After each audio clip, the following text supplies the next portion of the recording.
Friends, இப்போ நம்ம ஊருக்கு போயிருந்தோம்ல, அங்கே வந்து சின்ன பிள்ளைங்க வந்து சாமி வச்சு கும்பிட்றத பார்ப்போம். எப்படி சாமிலாம் வச்சு கும்பிட்றாங்கன்னு பாருங்களேன்.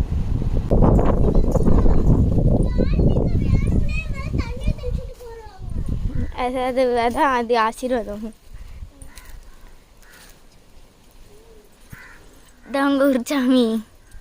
ஓம் நம சிவாய. பாட்டு பாடுங்க, கும்பிடுங்க. அரகர சிவனே அண்ணா போற்றி. ஓம் நம சிவாய. ஓம் நம சிவாய. அரகர சிவனே அண்ணா போற்றி. ஓம் நம சிவாய. ஓம் நம சிவாய. பார்த்தீங்களா, நல்லா இருந்ததா? சின்ன பசங்களாம் நம்மளும் இப்படி தான் எதையாட்டும் வச்சு கும்பிடுவோம். அதே மாதிரி இப்போ உள்ள பிள்ளைங்களும் ஊரில் கும்பிட தான் செய்கிறாங்க. நம்ம தான் அதெல்லாம் மறந்துட்டோம்.